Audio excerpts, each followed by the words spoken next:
Yeah, my like I question. said, I don't know. That is weird. Yes. Ultimately, I could splice this stuff together in post, where I put my big video on your video. That'd be a whole thing, but I mean, I could do it if you know what I'm saying. I could Yeah. totally do that. It just looks so bad. It's What? so fucking bad. Wait It makes me want to murder myself. a minute. I'll just do this. 'Cause on my screen, I'm perfectly centered, like except in Discord, I'm not. I'm in the corner. Yeah, I don't know why that's weird. Yeah, I, it, it's just on your screen and on Discord, I'm all sorts of out of focus and that baby technical issues. What are your technical issues? You see my thing up here? Uh-huh. It should be centered like this or like Mike is, but it's not. It's in the upper right corner. Why do you think that is? I don't. I How reached do you plan to fix it? Falcon punching my monitor comes to mind. I can do it for you. You don't need to. Nah. It's an option. I've unplugged my camera. I reset all the settings. Yeah. The Jared thinks I look hilarious in the corner. I said maybe I got in trouble, so I got sent to the corner. I don't know, man. There you go. I have skin in my arm. What's up, Jose? Ooh. Tuning in for the podcast, boy. You don't ever come over to mine and Thunder's stream. Oh, your video quality is pixely. You okay there, buddy? Is it? Okay, I'm gonna stop messing with you so I can use fingers. It's showing fine. Is your internet slow today, or Yeah, maybe. But it's not showing any drop frames or anything. maybe it's just because okay, it's just on my main screen. It looks pixely on my Streamlabs. It looks fine. So Yeah, because this on is my other screen, it looks fine. Except for you in the corner. oh, okay. If you're ready, I guess we're just gonna start Yeah, because I yes, don't we'll just. know. Well, like I said, second episode, technical difficulties. We'll tweak it out by episode 5 or 6. We'll have it all perfected. I'm sure. Yeah, we'll do a At least test on as far this, as find out. layout goes. Yeah. Yeah, maybe Sunday night we'll get on and fuck with it. You know, Sunday night I'm not doing anything. You don't even. I ain't either. What's up, Alan? This is not a family podcast. Saturday's Jared's birthday. Oh yeah, Saturday's my birthday, so I Little will be pup, old. young man. All right, so I'm just gonna go ahead and you did the intro that last week. I'll do the intro this week. At 14 minutes since when the intro's starting. That's the thing. Well, technical difficulties happens. Okay. Yeah, you know how it is. All right, everybody. Welcome to episode 2 of Two Random Streamers, our weekly podcast where we talk about just whatever really comes to mind, whatever we feel like. It's a time where we set aside to where when we game during the week and we get off on tangents when we're playing games and we don't have time to like dive into it, we kind of bring it here. So this is our forum for that. This week's topic is going to be kind of the gaming industry as a whole, not necessarily like specific games. I mean, I probably will touch on some games I'm excited for it to come out, but like industry practices and things like that, where gaming's going, where we each individually see gaming going, and things of that nature. Mike, Yeah, like I said about where the game industry going, and hopefully it ain't going down the road that I'm thinking it is, but we'll see. And hopefully they get away from some of this battle royale stuff and actually get into back to some good RPGs. Because I'm more of a RPG player. I'm just now getting into the first-person shooters and the battle royals in the last 6 months. That's why if you ever watch, I'm not that good.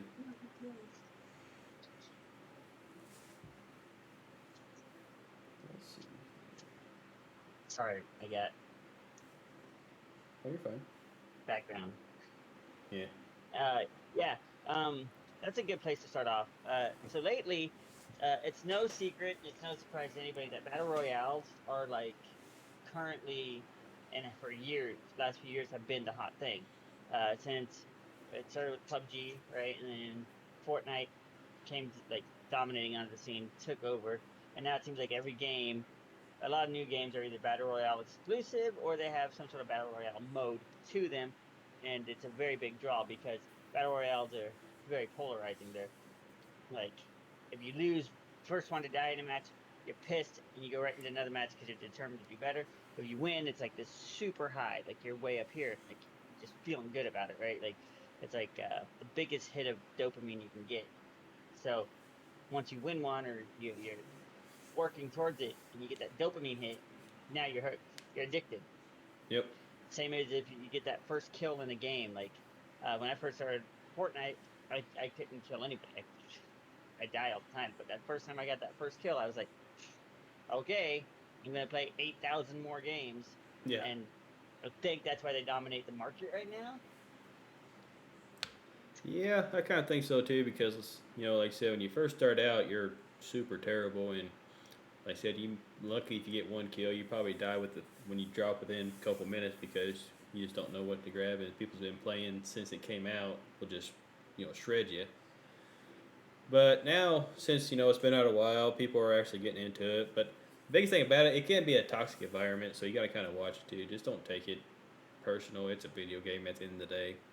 You especially if you play like multiplayer and Call of Duty and you got the mics on, you'll hear people just run their mouth all day long. It's a game at the end of the day, man. If you're not good at it and you like to play it, don't just mute it. That's what everybody. That's what I do a lot of times because I get tired of hearing the crap. But hopefully, like I said, hopefully they're going to come out with some good RPGs. I like to see a nice multiplayer RPG come out because I used to play Neverwinter on the PlayStation. I got to know a lot of people. That's actually what got me going and playing with people. We'd get in a big group, go into the big castles and stuff like that. I want to see something more turn-based like that. My opinion. I know it's not the greatest thing to watch as a streamer. You know, you can make decent content, but you can always show off your builds and stuff like that. But I think why everybody plays the battle royale is because you can get good content. It's always exciting. People rage, and it's just how it is. Well, the thing with a turn-based RPG I don't think would be possible in a multiplayer setting. Not Due necessarily to- turn-based, but you know what I mean. Right. But yeah, it's something with more RPG elements. Like, of course, you got your MMO RPGs, but those are like.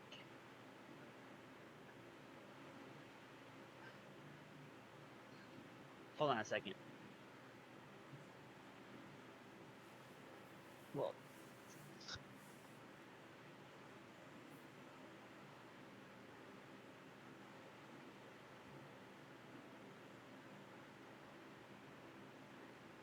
nobody wanted anything until we started this. I just want to point that out. Now, the kids want to argue. The kids want to fight. They want to throw tantrums. They want to show mom something. They want to show dad something. So, She's screaming because Alden doesn't want to wear makeup. well, who gives? It's not the end. Anyways, 5-year-olds. Right. RPGs. This is all being edited in post, so you guys get the raw version. But anyway, so yeah, RPGs. It's funny you mentioned that because there is a single player RPG coming out. It's in September, but I keep saying next month because technically it's August. I mean, it's all intents and purposes. That I'm really looking into getting into. It's a single player, but it's a very it's likened to the Souls games, Dark Souls 1, 2, and 3. Yeah. So it's kind of hardcore, but at the same time, it's got heavier RPG elements to it than the Souls games.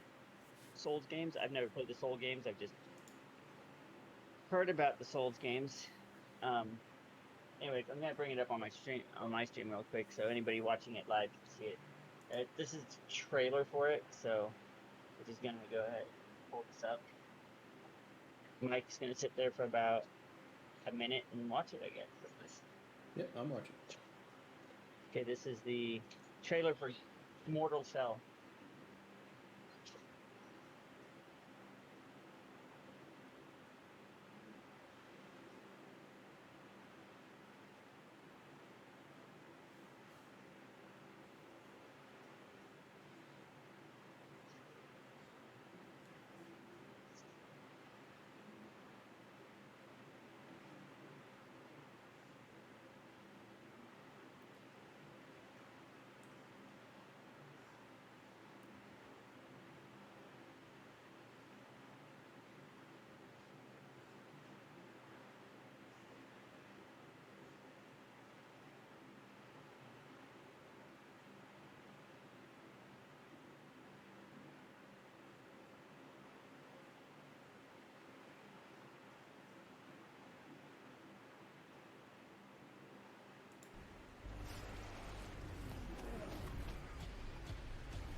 Instinct without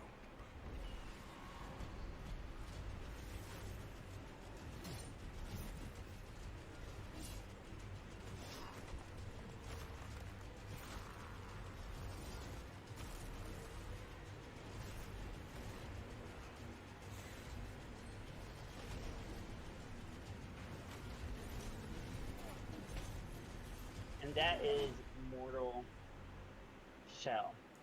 Wow. So, premise, I like it. It's very gothic. It's very dark.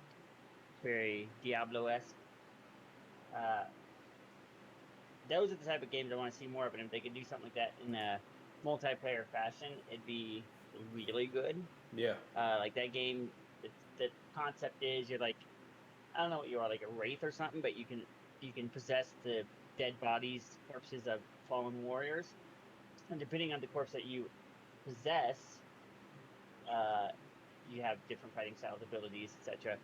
And you can level up each individual corpse's um, talents. Plus, there's several different weapons, and so I'm in this corpse with this weapon. I can, level up this weapon, this corpse. I can also level up this weapon. Like this, it's like mix and match, and you can kind of like, but each weapon has its own leveling path, and each warrior has their own leveling path, and so it's very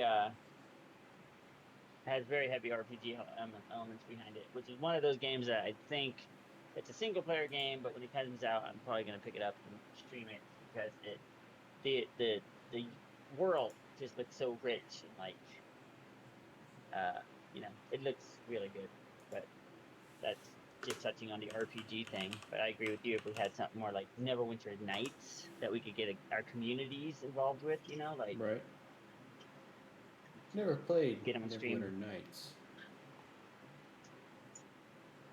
Okay, What's it? what's another good example of a game? Okay, old school RuneScape is another perfect example of a game where it was very community driven, right? Like I didn't play it a whole lot, but No, I've I never don't know if played you it. remember old school. Well, yeah. Well, you're kind of new to PC gaming. This was PC gaming back in like late '90s. Oh yeah. Correct me if I'm wrong. I didn't play it, but yeah, it was very community driven online RPG system. You leveled everything: cooking, wood cutting, everything was leveled. Like you Hmm. couldn't, like, wasn't good at cutting trees until you leveled, and then you'd be really good at cutting trees after a while, and then you'd use the wood you got from trees to make arrows, but you'd have to level that too. Like every little thing was leveling. Like those are the type. I think those are the type of games you're talking about. Yeah, something like that. You know, kind of like the old. Like I said, I've never really got into. I played World of Warcraft a couple times, but you can group up them and stuff like that. But I think they need to make updated versions of some things. You know, have a kind of like a battle royal aspect with an RPG melded in with it as well. I think the mashup could be a failure or a very successful. It just depends on how it's done. So like maybe something where like you level up throughout the course of a match, and then Yeah. by getting, whether it be getting kills or gathering resources, but have, hey Vince, what's up, man? Have some way to level. See, that would be interesting. Have it some way that you can level up within, maybe not make it overpowered, but like if I'm level 5 and you're level 1, I might be able to have 150 shield, whereas you can only have 100 shield. You know, Right. like have some sort of aspect to leveling up, and like talent trees, right? Like, or maybe you're playing as a squad and you choose like the support talent tree. So that means you can use your meds on a people, right? Right. So like I'm carrying all the bandages, so I can just walk up to you and bandage you, right? Medkit you. Yeah, you Or kind of have I'm your just using, right? different classes. Like healer, aspect, but you still got the capabilities of say like you know, a good fighter. You just ain't. 'Cause I know in a lot of uh, RPGs, when you're a medic, you're kind of weak on certain things. You're there as a support role, but if you have something like more of a medic type plus, a substantial, decent fighting, you know, scores and Yeah, or even just being a medic all out wouldn't be bad, right? Like, let's say you take the medic tree and you can heal other people, but it goes deeper than that. Like, you can heal, once you level up, because it'd be in game leveling, and once you hit a certain level in game, let's say you have a talent that lets you a med kit that would take 10 seconds, now it takes 2 seconds to use, right. right? So now, yeah, you don't got a lot of fight. Like, your like damage is going to be low, but you can instantly heal your teammates, or something like that, which would be immeasurably worthwhile. Yeah, you kind of got like a battle royal map kind of deal, because Warzone's a pretty substantial map, but throughout the map you got the RPG, quest in with it. So if you come across, say, you're a group of 3 or 4, and you come across opposing players, well, you either got the chance, either you can skirt around them, or you can attack and go into like a battle royal, and when you like kind of like in every battle royal, when you knock them, kill them and stuff, you can take some of the resources and things, but you still got the RPG, quests and everything like that. So it'd be very interesting and kind of hard at the same time, because you never know when you're going to run into somebody if you're in the middle of a quest, and especially a hard one. I think that'd be kind of Right. interesting. Just, yeah, something to like spice it up. But I think something like that would be like, in the gaming industry currently, I think developers would see something like that as a high risk type of game, and they wouldn't make it, right. Nowadays it's gotten to be where they follow this very safe formula, Yeah. and like you said, a lot of battle royale now, they follow this very safe, well constructed formula, and very rarely do they deviate from that. I was thinking, let's see, so a game that just recently released that is single player, and it kind of goes against the formula a little bit, which also showcases, like, because you're a console gamer, so you can appreciate this. I'm not so much, but let me switch scenes here. So, Ghosts of Tsushima Yeah. just released on the PS4. Like, Which it's like one of those end era titles, right? So it's really showcasing everything the PS4 can do. Okay, before PS5 comes out. That game sold. It's only been out for like a week. It's already sold 2.4 million copies. yeah, Okay. it's past Last of Us 2, as far as I know. Yeah. So it's huge, right? And that I would say is considered a game that was probably high risk, but they went ahead and did it because uh, I don't know who made it, who developed it. Uh, it is the I don't know who made it offhand, but it is the fastest selling original game from Sony on the PS4. So it's the most successful original game for this generation of console. So, and that's more of a high risk title that they put out. There's no battle royale, there's no multiplayer, and And nowadays it's all about multiplayer and battle royales, Right. and it's got none of that. It's just like this standalone single player game. So it sold 2.4 million copies. Now, to give you guys some comparison on that, if we look over here at Final Fantasy, it sold 3.5 million copies. Just to put that in reference, I dog on Final Fantasy VII a lot, but it was one of the biggest titles this year that was super anticipated, Oh yeah. and it sold 3.5 million copies in its first 3 days, I should say. But in its first few days, this has already sold 2.4. And Final Fantasy is it's a staple, right? Everybody knows about it. Almost everybody knows Final Fantasy VII. Like a lot of people, it was the first RPG they ever played, and it Yep. made them fall in love with RPGs. But I know I played the original a long time. Sucker Punch. Okay, so apparently Sucker Punch made Ghost of Tsushima. So just to put that in comparison, this is a new IP, never heard of before. Ghost of Tsushima. Almost, I mean, it's got good numbers when compared to this title that's been beloved for a couple decades now, right? That's the type of risk I'm talking about. Not all companies are willing to take that type of risk on a new game Right. without knowing if it's going to perform well. That's the sad reality of it. Yeah, as much it as is. your idea is like a really good idea, like have an RPG with some battle royale elements to it to kind of spice up the gameplay a little bit. Like the risk involved, like imagine being a developer pitching that to your board of investors. Like Right.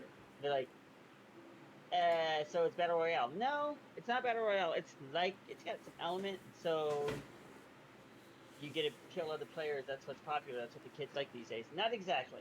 It's not all. It's they'd be like, I don't want to invest my money because investors, they just want to see a return. They don't care. They just want a return on their money. So good idea in theory, but the current industry environment, I don't think would house such a game. It'd take an indie developer or something. Yeah, it would. Like indie developer and try to push it. So are you gonna get Ghost of Tsushima? I am going to do it this weekend. So I've tossed it around back and forth. Not sure. Because the one of the guys I work with, younger guy, he's played it and he said it's like super awesome. I mean, he's like he said it's one of the best games he's played, and he plays a lot of the new games that come out. So kind of got me curious. So I'm gonna go ahead and probably pull that trigger this weekend, download it, and I may next week stream it because he said that even the opening scene is like one of the best opening scenes that he's ever seen. So it's really got my interest. So. And I've been back and forth on it. Vince and I were talking about maybe going in halvesies, and then I play it first, and then he plays it. And it's like, because it's like one of those things where I don't play a lot of console anyways. Right. I wouldn't be able to stream it effectively. I don't got a capture card to do that. But plus my PlayStation's all the way downstairs, and my PC's all the way upstairs, so it's like it'd be the whole fucking thing. But the game looks good. Like it looks good, but I don't know if I can sync. Of course, I got kids, and finding time to play it would be very difficult. Yeah. Because my kids dominate PS4, and the Switch. Not that it's on the Switch, but they kind of dominate all the consoles in the house, except, of course, my computer, which even sometimes my youngest son plays on my computer. So it's one of those things. It does look good, though, and I have been discussing back and forth with Vince. But if you do get it, you should stream it this weekend and stream it so that I can watch it, so I can see what it's all about. Yeah. Yeah, because like I said, this weekend's going to be a lot of downloading on the new PC, so I'm going to try to work it in between there. Right.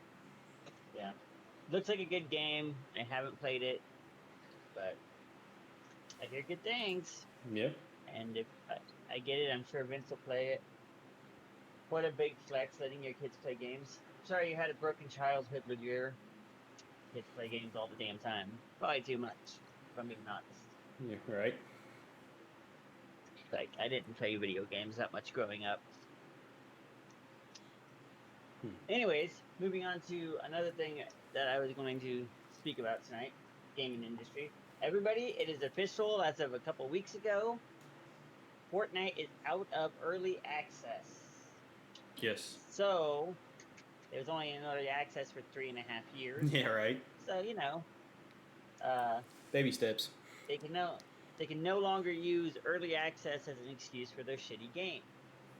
I'm not saying the game is overall shitty, but there are shitty bugs and shitty things in the Yes, game there is. that are still there after 3.5 years. And when they were using that as an excuse, it was kind of fine, but not really fine. And they hid behind that early access title for a long time, and that's where this is going. Is companies who use early access as an excuse to give the consumer substandard products. Right. In this case, games. I think it's a very shady business practice, and they say, well, it's early access, so you have to expect that's going to happen. Well, yeah, and no, and my biggest thing is, how can you stay in early access for, like I said, 3.5 years for Fortnite? That's kind of unacceptable at that point. right, at that point, you're purposely just saying early access so you have a fallback. And plus, and look how many Fortnite's people. not the only one that does it. No, look at I don't know, Valorant maybe still in early access, and I read a story that they was charging players, if you wanted this skin, like $100-something just for a skin. I'm like, really? That's just On wrong. what game? Valorant. Valorant, $100? Yeah. They That- almost kind of expect that though from Riot Games, because all their games are free to play, but they have a strong emphasis on microtransactions, which Yeah. is to say, like, League of Legends is free, and yes, buying skins gives you no inherent advantage, but they look cool as fuck, and so you'll spend $20 for one skin just to look cool. And Yeah. in game, people don't even notice the skin, right? Because they're all focused on other shit.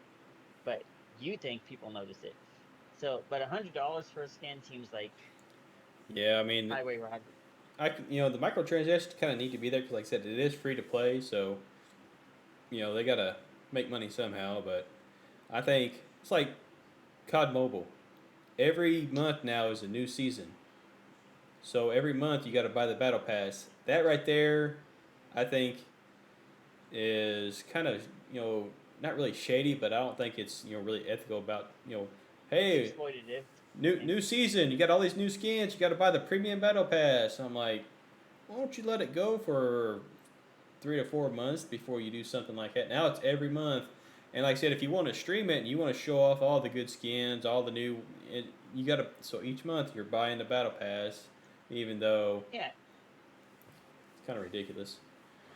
and it's only $10, but like you got something like Fortnite, who their seasons are like 8 weeks long, so 2 months long, Yeah. roughly, give or take.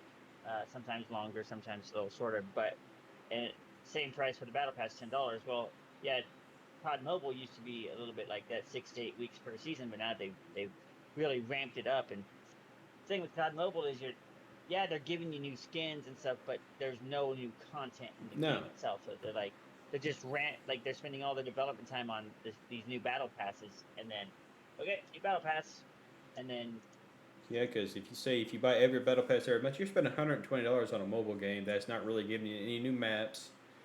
Only thing they're giving you is all these skins and all this little stuff that you're trying to get the achievements for, but you're not getting any new battle royal maps. It's like Fortnite. Fortnite, instead of fixing their stuff, they're just giving you regenerating the same character with different clothes and say, here's a new skin, you want to buy it? Won't you fix your shooting mechanics a little bit? Won't you just fix your issues? Put more servers, do something.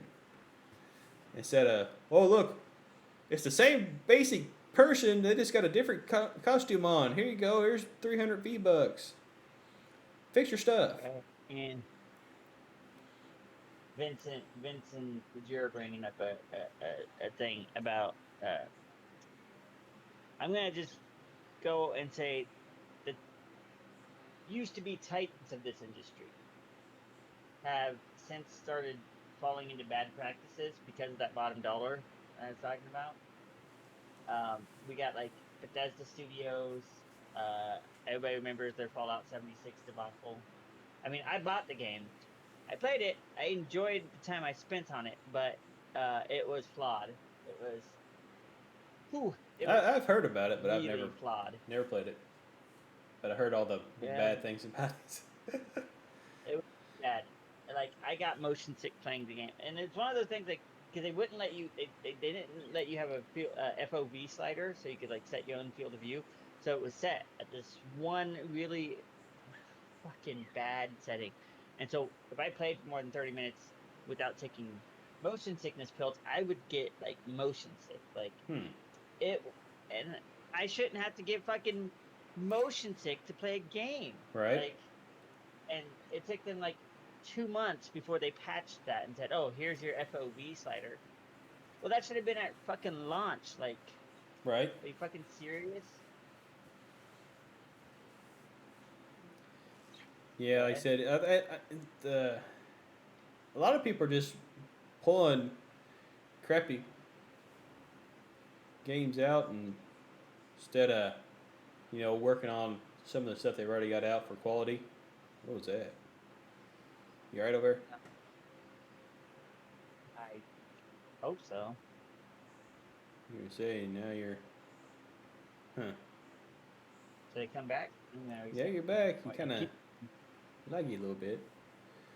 But like I said, you got like Fortnite, 3.5 years under, early release. Now it's fully released.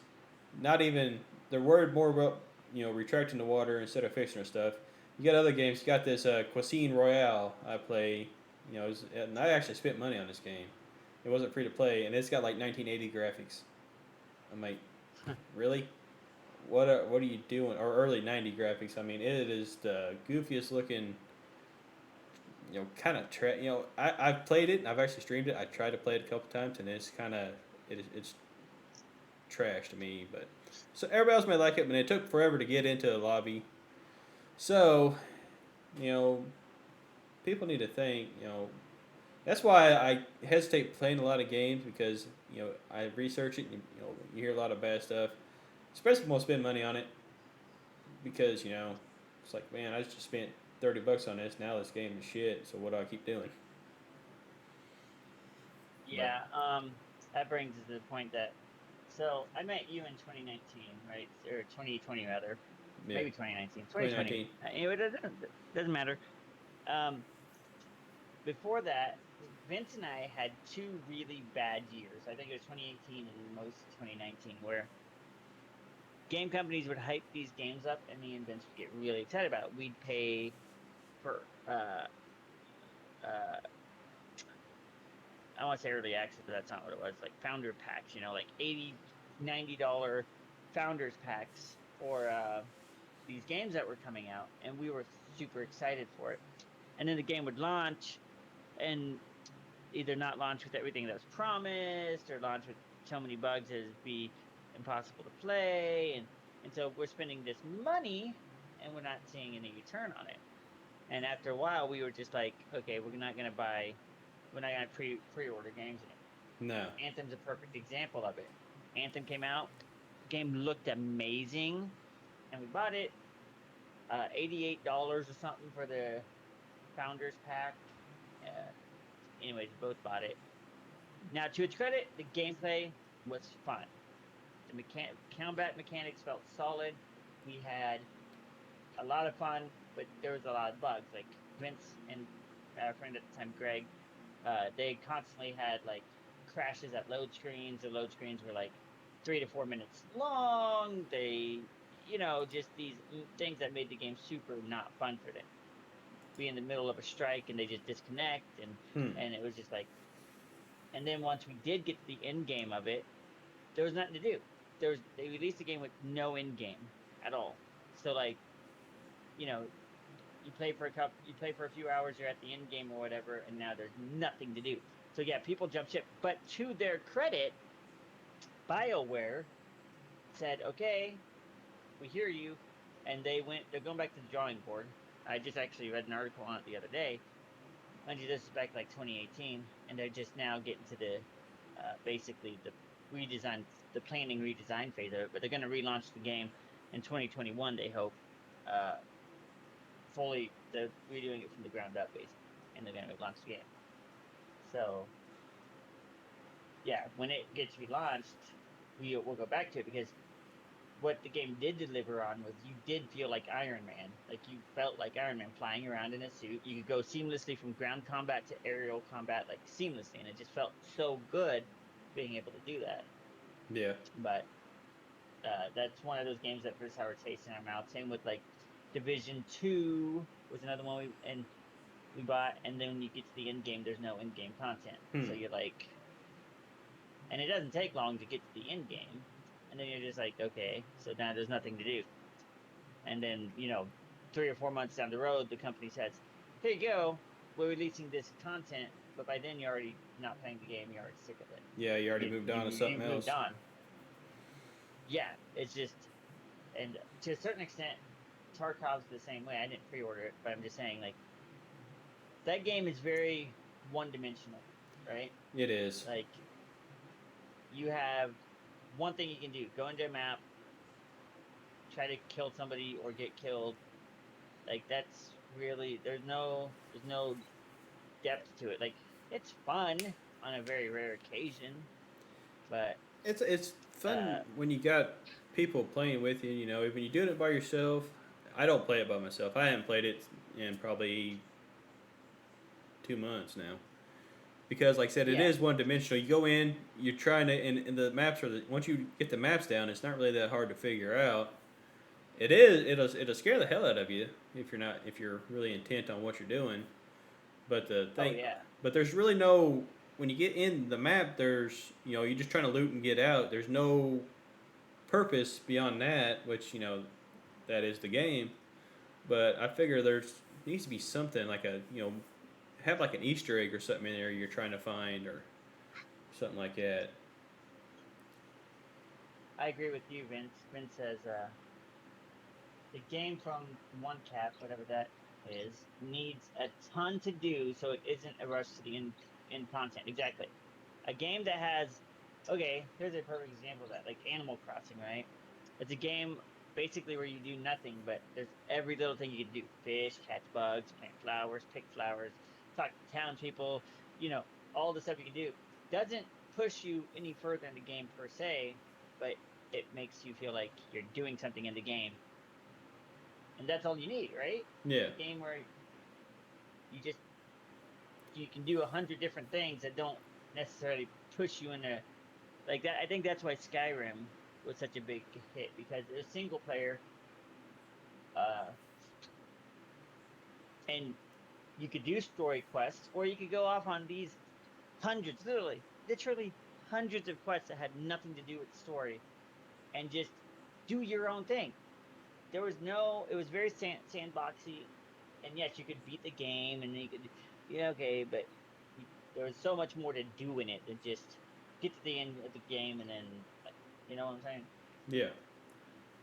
Yeah, like I said, it's hard to find a game with death, and that's why a lot of these battle royals that came out, I think, because you're constantly going against different people in a lobby, so you're trying your best to survive and get the win, and you may come up to a potato aimer, or you may come up to somebody that plays this game 24 hours a day that can just laser you. So it's always something a little different every time you go in. But like I said, when you play something, a standard game, it may be you grind it for 6 hours, the game's done, and you're like, huh, now what do I do? Vince is saying maybe you take away levels, right? Like your level is level 1. You're capped at level 1.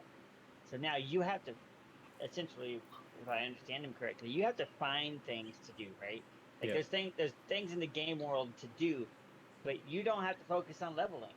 So you get to focus on everything else that's in the game besides leveling and getting to the end content, because you're level 1, the content's already there. You just have to go find it. You just Right. have to like make it happen. So I think that's also a good solution to the games releasing with no in-game content. And like Fortnite has they don't have that problem, right? Because you don't need in-game. Like No. the save the world aspect of Fortnite has in-game, but that's I never played that part. thing with God, it is such a long game. Like even after sinking hours and hundreds of hours into it, nowhere near the end of it. Oh yeah. It's but it's almost too grindy in that aspect. Like Yeah. it's almost way too grindy to get to the end game. So like that's got the opposite effect where there is an end game, but the grind to get to that end game is like just too like it's unreachable, right? It's way up here, and you're just like, I just don't want to do it. I don't want to do it. Yeah. Like Like I said, it's a fine balance because, like I said, something like that you got to keep grinding and grinding and grinding. You're like, that's why everybody just switched over to the multiplayer and go into the straight battle royal and be like, I can just do this. I don't got to worry about doing the whole, thousands of hours of grinding on the same thing trying to get to the end. Or it's way too easy. Then some people that are really good at games just blow through it in a couple hours, and you're like, it's a fine line. You know, good content, make it kind of challenging, or you know, try not to make it too long. So I understand that the developers having the issue trying to make it a fine line because you want people to play of all uh, skill level, but you want it to make it good enough for somebody to come in and enjoy it as well. right, and a challenge they developers face is like they they tend to underestimate their player base. So like they'll be like, "Oh yeah, we got all this stuff. We got 3 dungeons and 3 different difficulties of this dungeon, and it's gonna be so that's a lot of in-game content. It's gonna take them months to clear this." And then the first week it releases, people clear it all. It's already done. Yeah. And then they're like, well, we anticipated that to take 6 months, and it only took 2 weeks. So Yeah, right. now we're fucked." And then everybody posted. They either watched it on stream, they post it up to YouTube, and so somebody can actually watch it and play, and like, oh, I can do this and get this a lot faster, and so it's just kind of one of the things. Right, and they don't make games like they used to, obviously, because they did, then we'd have games like I don't know, you probably don't remember old console games, Harvest Moon, and that's a lot of along the lines of what we're talking about. And that you're talking about Stardew Valley, which is a lot like Harvest Moon. You don't have an actual like objective per se. Like you're restoring a rundown farm, and you're planting crops, and you're making friends with the townspeople, and you're selling your produce, and like sounds boring. I know, sounds awful, but it's actually very fun, and there's levels of depth to it. Like you can like swoon a townsfolk to be your wife, and you can Yes, you said. and there's like several different endings depending on how you play the game. You can get several different endings to that game, so it's got that replayability factor too. So even after you beat it once, you're like, well, I want a new ending. I'm gonna go play it this way. And like I said, I find that more interesting than something that's got a straight storyline, and you just grind to your achievements, and next thing you know, you're at the end boss, and you kill the boss, and you're like Destiny 2. Is you really only one way to go, and you get to the last one, and you got all the side quests, but you already did the main story, so it's kind of one of the things. It's just developers need to find a way to make. I think that's the best solution. Is find a way to make enough content where people aren't just rushing straight to the end game content, because that's not where that's where everybody's rushing to, but that's not the. Maybe it's because they feel they have to. Yeah. Like they feel like if I'm the best at this game, if I'm really good, everybody's gonna look up to me. But maybe make it to where the end game content is the side content. If that makes sense, you know what I'm saying? Like the side content is the end game content. Yeah, and like I said, I think they put sometimes too many side quests on there that's kind of annoying because some side quests you got to do before you do the main, and some people like that. Me personally, I'd rather if I want to do the main quest, I don't want to have to branch off and do a side quest just to get this little achievement or piece that I go and because that can another 30 minutes that I didn't want to waste, but somebody else may want to. Like I said, it's personal preference a lot of times, but some side quests are just silly to get to keep on the main quest. But Yeah, and I don't mind doing side stuff. I'm kind of the opposite, because I won't lie, I like rushing to end game. I always like rushing to end game content, but I do like doing side stuff after the fact. If I yeah, get to end game thinking there's gonna be end game content, and then there's not, and then I go back to do side quest content, and there's not, like, now what? Like, I just rushed myself to the end game, nothing to do. There's no side stuff to do, so now I'm just gonna leave the game. Like that's the yeah. Like I said, it's kind of and like I said, it's always personal preference, and it's also preference of the game. If you're really enjoying the game, like I said, if I enjoy the game and I really like it, I'll do all the side quests. Sometimes before the main because a lot of times you can actually get buffed up a little more for the main and kind of just but then there's the trouble in just rushing through the end game on it because you've already done all the side quests. You got all the experience from that. So right. Well, also, you're a console player more than PC, so I'll ask you if there's any sort of console games you've been looking forward to besides Ghost of Shumisha, which everybody's gonna play. Are you gonna buy the PS5 or are you gonna I hold will off? buy the PS5 just because I've been a PlayStation guy since it came out. So I want to do it just to have it because there are specific console games that come out like that don't come out on PC that are actually that can be pretty good. But like I said, there's always that chance like is this going to suck? And a lot of times the games I get actually ain't that bad. And being a PlayStation Plus member, I get 2 free games a month. A Sometimes lot of they're times there's the AAA titles too. yeah, like I got Call of Duty World War II, and it's got multiplayer, and it's pretty hard too, because it's you're using the old school sniper rifle and stuff like that, so it's a lot harder, but it's kind of fun too. But man, it'll make you rage. So I can't remember what Well, the new ones this month is. Let's see. Epic Games is doing stuff like that too, right? They're giving, but they do like two free games every week, right? Like, so you can get some really big titles.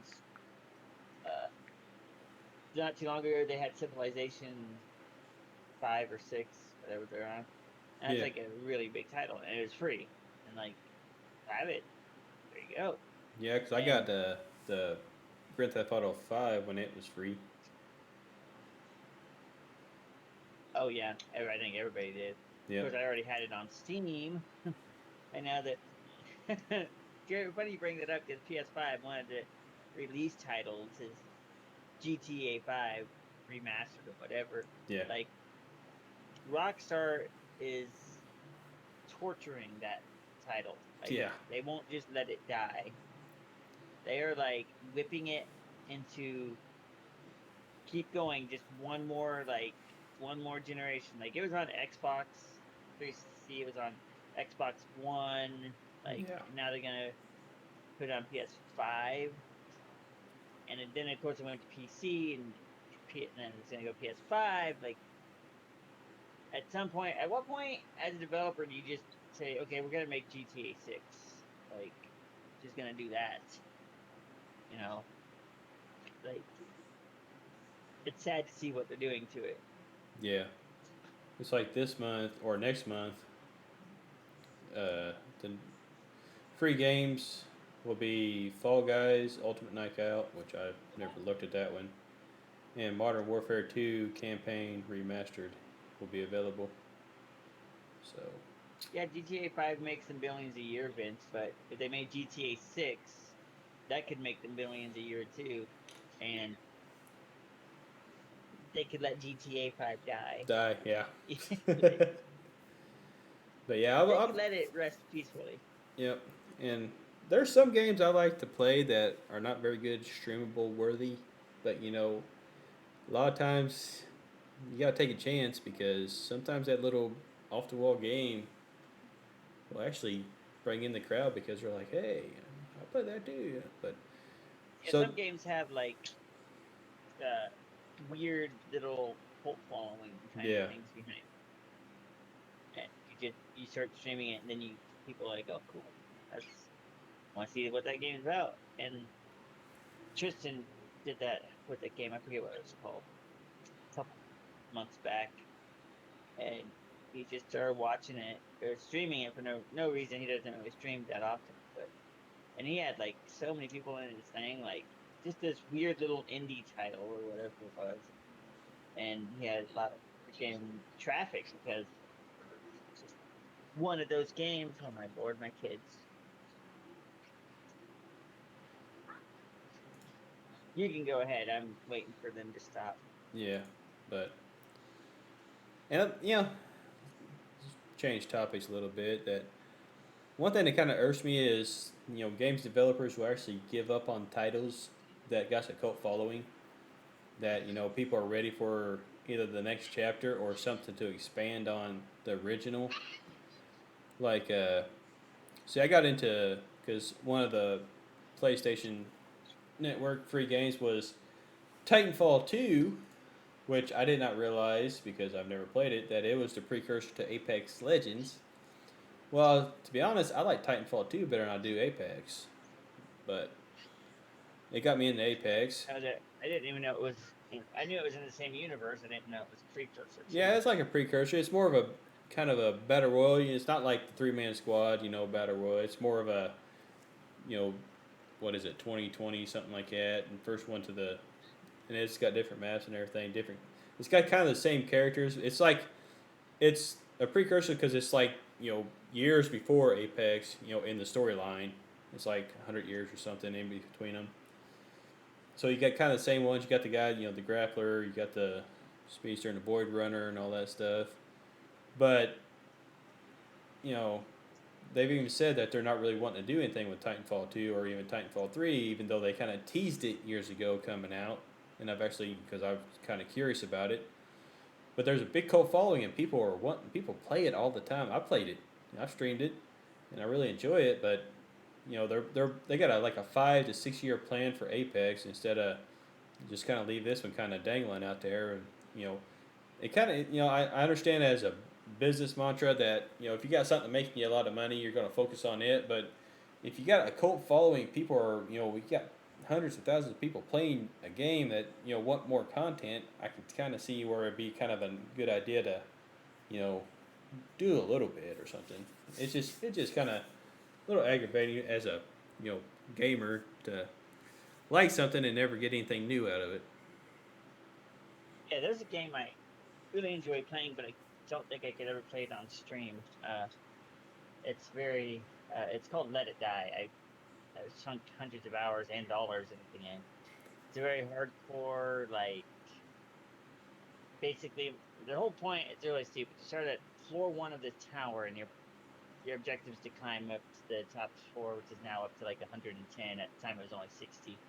But and if you when you die, your body stays up there. So like you have an option. You can either like pay and like, the points that you gather in game to get your body back, or you can roll a new character, go up, find your corpse who's now alive. You gotta beat your corpse, fight the corpse, beat it, and then it'll go back to your locker. So like it's like if you die, you risk having to start all over, right? Yeah. The frustrating part about that is, of course,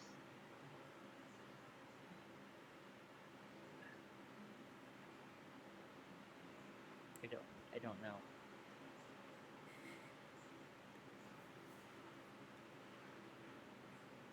We could call them.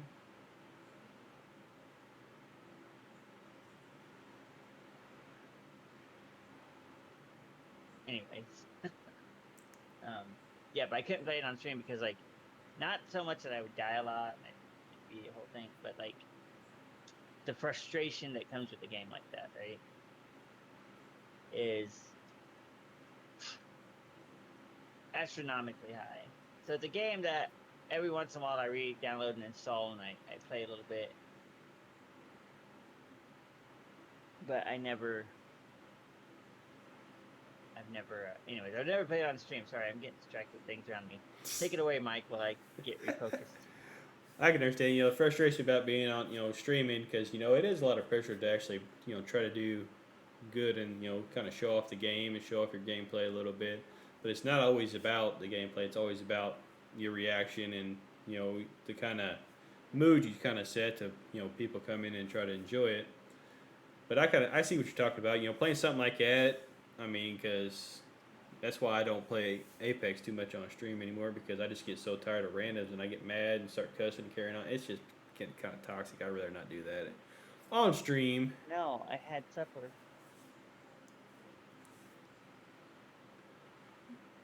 Sorry, Bonnie's ordering something, and she asked if I wanted anything. You're fine. No worries. Right, yeah, with Let It Die, I've spent 254 hours on it. It's a lot of time. That is. But I can't play it on stream because obvious reasons. You just can't. But that being said, moving on to where the video game industry is going. Okay, let's rewind it back 30 years, right? When you got the Nintendo 8-bit Entertainment Center. Yep. Even before that, you had little Ataris. Anyways, and now we're 30 years in the future, and we got these hyper-realistic games. We got VR, which I need to get a capture card so that I can start doing VR streams, honestly. That would be cool. Because I have my Vive. I have my Vive set up, and Bonnie has her Oculus Quest, which is a wireless, which is amazing. Because I don't know how much you know about VR, but before the Quest came out, you needed basically a high-end gaming PC to be able to stream, or not stream, to run your virtual reality. Okay, so excuse me. So you needed this PC to power it, basically, and it needed to be a good PC. You couldn't just use some shit PC. Well, and then you had all these wires plugged into your PC and into your headgear, and it's like a whole mess of wires. Well, then the Quest came out with the capability of no wires. I can go out my yard with it on and set my, map out my boundary. And so I got this whole space to move around, and no wires, no nothing. It's very. And that was within a short span. VR came out, it was huge. Came out years ago. I want to say a decade ago is when the Oculus first came out. I don't know my dates very well, but and in just a short time they went from needing a beefy computer to run it to this little thing that just sits on your head, and you can go anywhere with it. Now the quality isn't as good as what you'd get with one that's hooked up their PC, but it's 90% comparable. So it's pretty good. And so, anyways, the gaming industry is steaming ahead, full force, right? Billion a year industry. They make billions on video games. And I would say within the next years we're gonna have hyper realistic gaming apparatus, Ready Player One, where you put on the headset and now you're in this gigantic virtual world and you're moving around as your avatar. Because the biggest thing with VR now, if you're not familiar, is the movement. So if I'm sitting down and I'm playing VR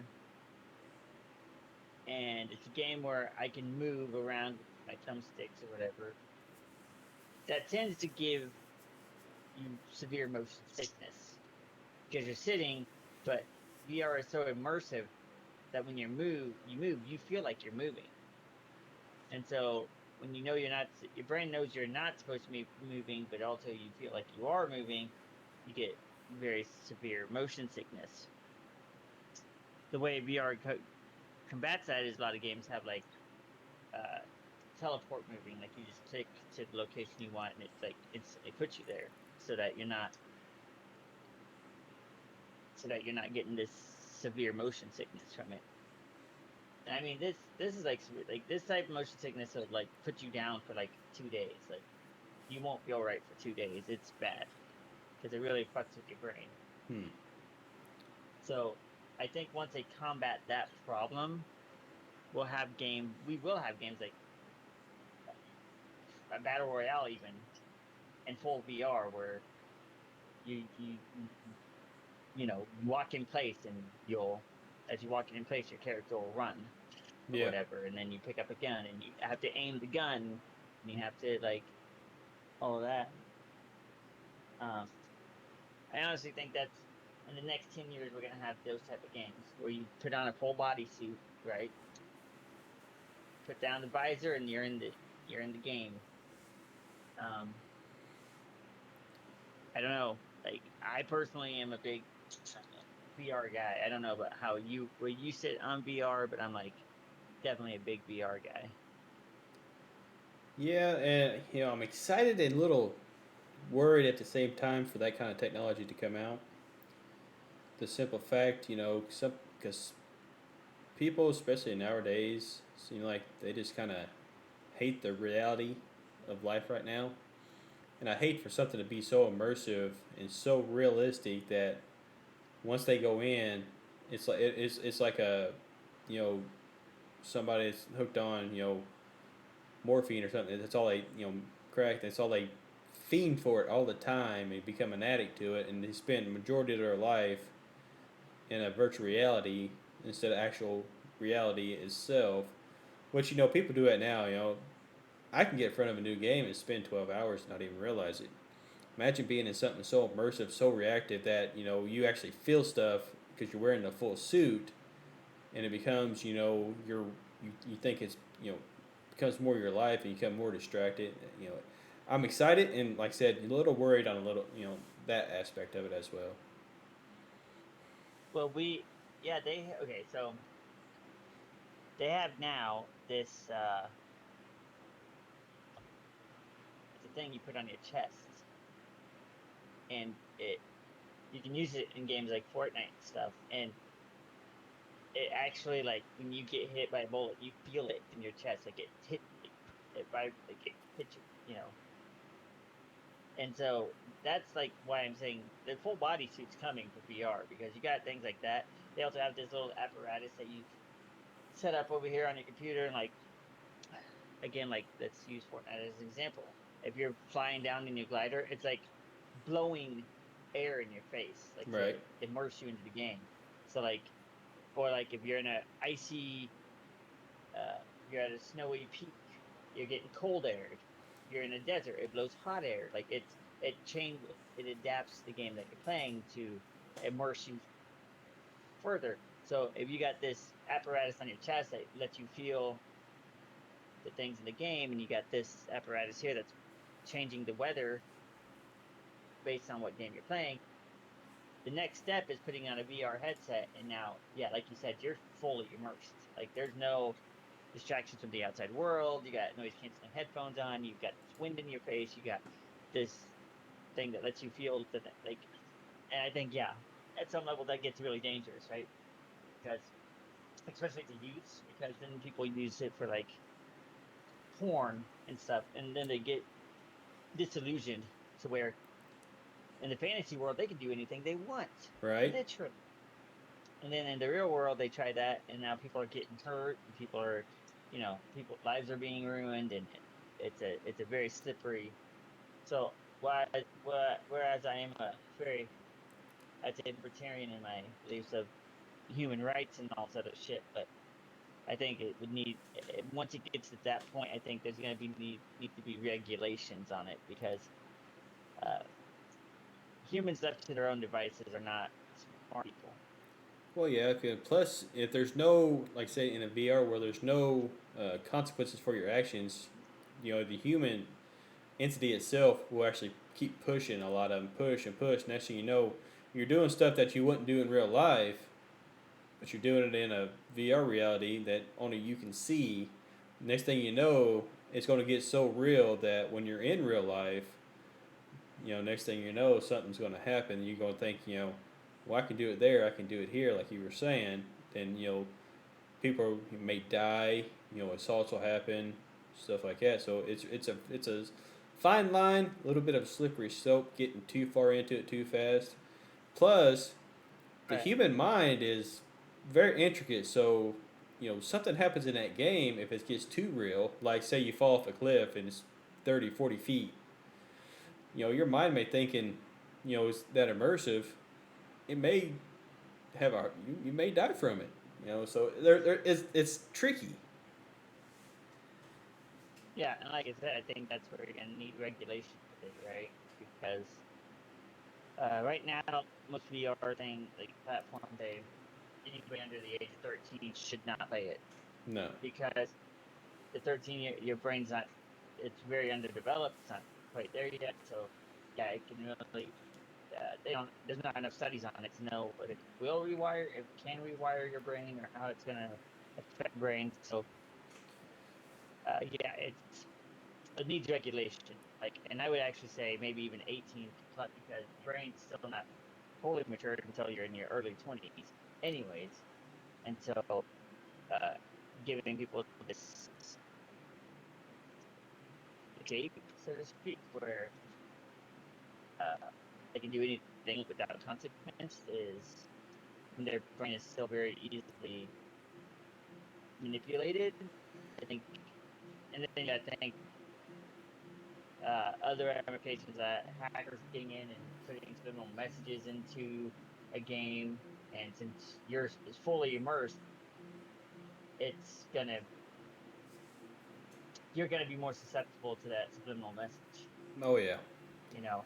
And then gaming companies, yeah, movies and stuff, they're not allowed to use subliminal messages, but in a fully digital virtual world, they're gonna have to have laws governing what they can and can't do, because they could very easily, you know what I'm saying? Like, they could very easily slip in an advertisement subliminally, and you're buying that product or buying, Yeah, because I remember years ago they did that during on TV, and a couple of shows and commercials actually was flashing subliminal messages, and the FCC cracked down on them hard. I can't remember who it was, but I remember probably about 10 or 15 years ago that happened during shows. I mean, if you slowed it down, this is before the DVR, but if you record it, slowed it down, you can actually see the flashes of the subliminal.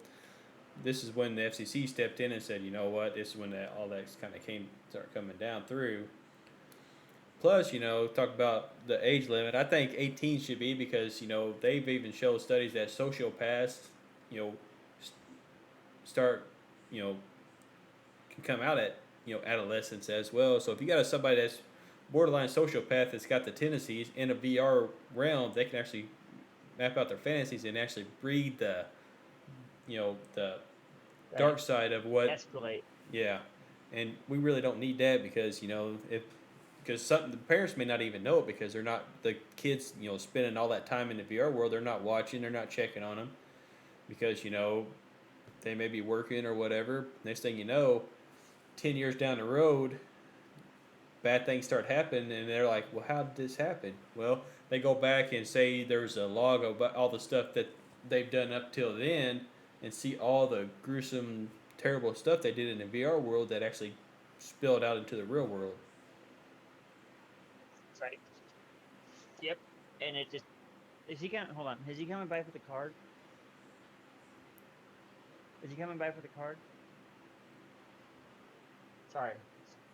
But yeah, it definitely gives them that outlet, and of course, nowadays parents don't really monitor what their kids are playing. I mean, me and Bonnie are the not fun parents, and we still monitor, but most parents don't, as a typical overall statement. And so if their kids, yeah, getting his jollies off because he's murdering fucking prostitutes or something, because that's what he wants to do, and then that VR experience makes him braver, so to speak. And yeah, it's a bad road, and I'm going to have to say, sadly, probably here soon, we're gonna have to wrap this up because I'm starting to drop frames at an incredible 84%. Wow, That's a lot of frames. that is. If you want to try it, yeah, because I got your stream up and it's just. And I don't know how that's going to come out on the recording either, so that's... Yeah, so if you want to, we can always reconnect here in a little bit, or however you want to do it. You know, we can call it for the night because it's been a little over an hour. Well, for me, it's been a little longer for you. Cause... It's been about an hour or 20 minutes. So, honestly, I just wanted the podcast to be between an hour and 2 hours every week. Yep, that's fine. Give us time to talk, and I think next week, like I said on Sunday, we're gonna have to get on here and troubleshoot everything with it. Yeah, we need to spend the day just practicing before we're streaming, just to see. Because, like I said last week, it's fine, but this week for some reason, you know, in Discord, it's not. Yeah. You're not full faced. And I'm dropping frames. 95% frames. Holy shit! Wow. Yeah, this is not good. No. But the conversation was good. Oh yeah. Just everything else was good. Yep. Well, yeah, I'll be on a little bit later. So if you're playing Fortnite or whatever, I'll be on. Yeah, we'll jump on here in a little bit. So, and like I said, I'm going to. Want to see us? What's that? Stream Monday through Friday. I stream on Facebook Gaming, Facebook.com/BlasphemyPlays. Thunder Ronin stream on Facebook at Facebook.com/Thunder1Ronin. It's Thunder the number Ronin. And we're usually playing together. Give us a like. Yep. Usually.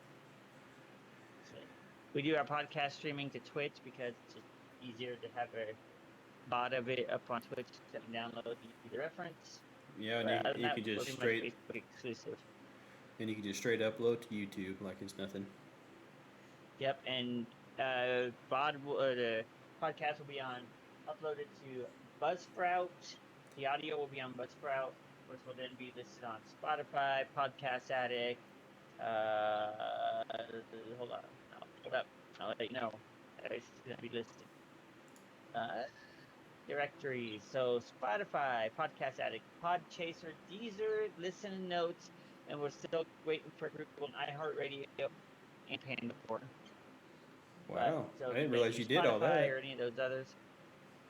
Yeah, it's listed on a lot of places. Sweet.